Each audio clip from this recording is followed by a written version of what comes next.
क्या बात है सानिया, क्या सोच रही हो तुम? कोई ख़ास बात नहीं। देखो, मैं कुछ तुमसे फील कर रहा हूँ कि तुम किसी बात पे अपसेट हो। नहीं, कोई ऐसी बात नहीं है। मैंने तो सोचा था कि मंगनी के बाद तुम चहकने लगोगी, खुश हो जाओगी, लेकिन तुम तो बिल्कुल खामोश हो गई हो। नौरीन हॉस्पिटल से घर शिफ्ट हो गई क्या? नौरीन? ये अचानक नौरीन का जिक्र कहाँ से आ गया? उसने ये हरकत क्यों की? I don't know. इसका जवाब तो वो तुम्हें दे सकती है। उसने हमारी मंगनी की मिठाई खाने के बजाय वो गोलियां खा ली। तुम क्यों बिला वजह अपने आप को उलझा रही हो? तो तुम सुलझा दो, बता दो क्या बात थी, क्यों हुआ ये सब कुछ? तुम्हारे इन सवालों का मुझसे कोई ताल्लुक नहीं है। तुम जो पूछना चाहती हो साफ साफ पूछो। यही कि नौरीन ने ये सब कुछ क्यों किया, कहीं इसकी वजह तुम तो नहीं? क्या? तुम क्या कह रही हो? जो सारा ऑफिस कह रहा है। सारा ऑफिस जो कह रहा है उनको कहने दो, लेकिन जो ऑफिस वाले कह रहे हैं वो तुम नहीं कह रही हो। हाँ, कुछ लोग हैं जो इस बात को बिलवजह उड़ा रहे हैं। तुमने कभी आसिम साहब के मुंह से ये बात सुनी है जो तुम सोच रही हो? नहीं ना?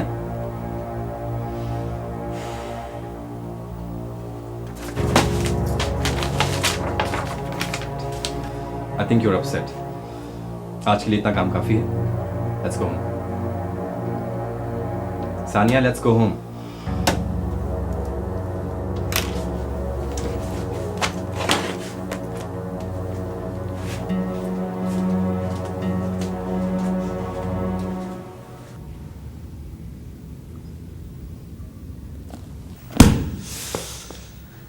काम बन गया। अब वो कबूतरी मेरे इशारों पर उड़ेगी और मैं जब कहूंगा वो कलाबाजी खाएगी। और अगर उसने तेरी कलाबाजी लगवा दी तो? यार आरिफ, तू है लकीर का फकीर। प्लानिंग किसे कहते हैं, चक्कर कैसे देना है, गेम कैसे करनी है, ये सब कुछ तू क्या जाने। लेकिन एक बात गौर से सुन रफी, ये जो कुछ तू अब कर रहा है ना, ये कुछ ज़्यादा ही गलत है। ये बाजार में ताका झांकी तो ठीक थी, लेकिन अब जो ये तू लोगों के घर बर्बाद करने की सोच रहा है ना, ये दुरुस्त नहीं है। तू वाकई निकम्मा है। तू कुछ नहीं जानता, बस तू खामोश बैठा रहे, देख मैं करता क्या हूं। और अगर तू इसी तरह लोगों के घर बर्बाद करने पर तुला रहा ना, तो भाई मेरी तरफ से बाय बाय। देख, आवारागर्दी और गुंडागर्दी में फ़र्क है। ज्यादा शरीफ ज्यादा ना बन। हमारी राह में स्पीड ब्रेकर तो आते हैं, लेकिन यू टर्न कभी नहीं आता। और हाँ, अगर तू मेरा साथ छोड़ेगा तो वापसी तेरे लिए भी मुमकिन नहीं। ये क्या कह रहा है तू? इस हद तक भी सोच सकता है? मैं इससे बढ़कर सोच भी सकता हूं और कर भी सकता हूं। चल छोड़, जाने गुस्सा। बहुत शुगर हो गया। मैं तो कहता हूँ लड़की को पीछा छोड़ और बहुत सी गेमें हैं करने को। अब यही गेम तो मेरी जिंदगी है। अब और किसी गेम में मजा ही नहीं है। एक साथ इतने मोरे पिटेंगे तो कितना मजा आएगा। और तू देख, आगे मैंने क्या क्या सोच रखा है मेरी जान। क्या सोचा है तूने? सारा मुझसे रोज मिलती है, मैं उसे बाजार में बुलाता हूँ और दुनिया जहान की बातें करता हूँ। सुहेल की शादी की बात भी हुई। अब जब मैं उससे उसकी शादी की बात करूंगा तो वो बहुत खुश होगी। मत कर ऐसा। वो बेचारी दुनिया की ऊंच नीच को नहीं जानती, तुम उसे बेवकूफ मत बनाओ। बेवकूफ तो वो है बेवकूफ। इसीलिए तो वो मेरी हर बात मानती है। और अब मैं उसे अक्लमंद बनाकर ही छोड़ूंगा। लेकिन तेरी दुश्मनी तो सानिया से है। ये सारा बेचारी दरमियान में कहां से आ गई? तो दुश्मन का दोस्त भी दुश्मन ही होता है। और फिर वो तो मेरी दुश्मन की नंद और रकीब की बहन है। बहुत कीमती मोहरा है वो इस गेम का। तू सोच जब सुहेल मेरे सामने घुटने टेकेगा और सानिया मेरे सामने मिन्नतें करेगी तो कितना मजा आएगा। सोच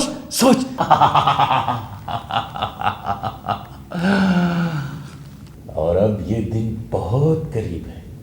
मगर अब तो सानिया की शादी होने वाली है। शादी? हाँ, लेकिन वो दूसरे कागजात भी तो तैयार हैं। कौन से दूसरे कागजात? मेरे और उसके निकाह के। मेरी और उसकी शादी हो चुकी है ना। तेरा तो दिमाग चल गया है। दिमाग चला नहीं है मेरी जान, दिमाग को चलाया है। उसकी माँ के दस्तखत और उसकी बेटी के दस्तखत याद है ना? याद है वो नेक्स्ट ऑफ किन है? अब यही दस्तखत उस निकाह नामे पर होंगे। ये तो बहुत ही खतरनाक चाल है। चाल भी खतरनाक है और चलन भी।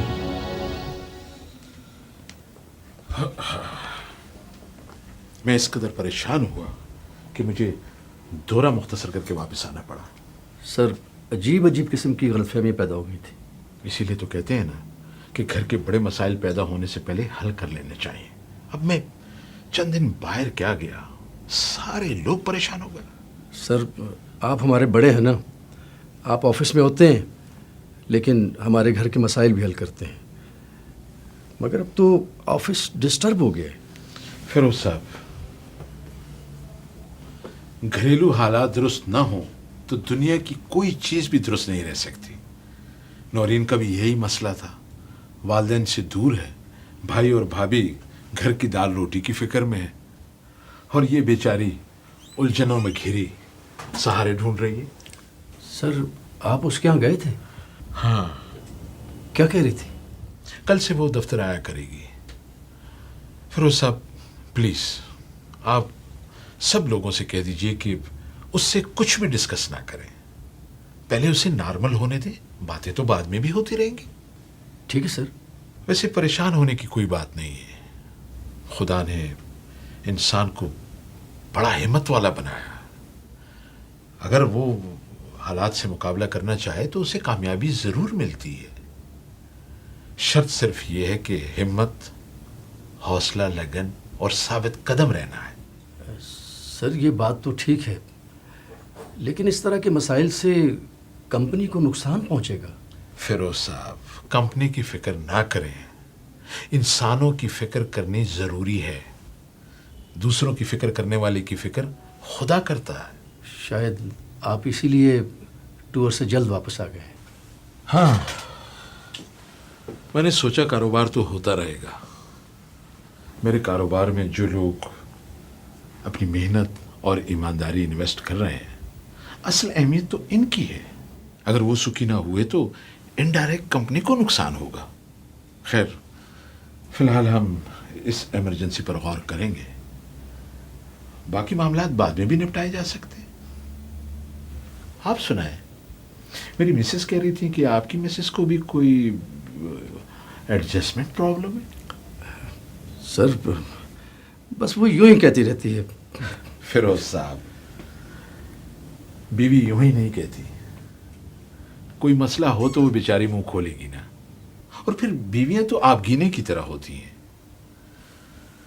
बहुत फहम और फिरासत के साथ रहना चाहिए। मैं बहुत कोशिश करता हूँ, लेकिन उसे कुछ ना कुछ मसला ही रहता है। बस तो अपनी बीवी को अपने बदन की तरह समझे। अगर उसमें कोई तकलीफ है तो उसे रफा करने की कोशिश करें।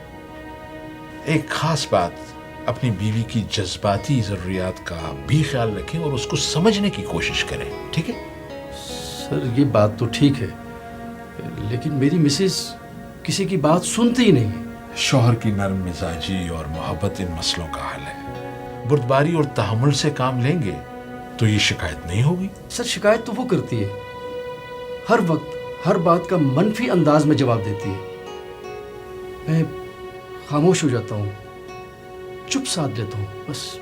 खामोशी अच्छी बात है, लेकिन चुप साथ लेने से मसाइल हल होने की बजाय और ज्यादा उलझ जाते हैं। प्यार जब सच्चा हो, बंधन पक्का हो, रंगी बहारों से, झिलमिल सितारों से सजती है जिंदगी।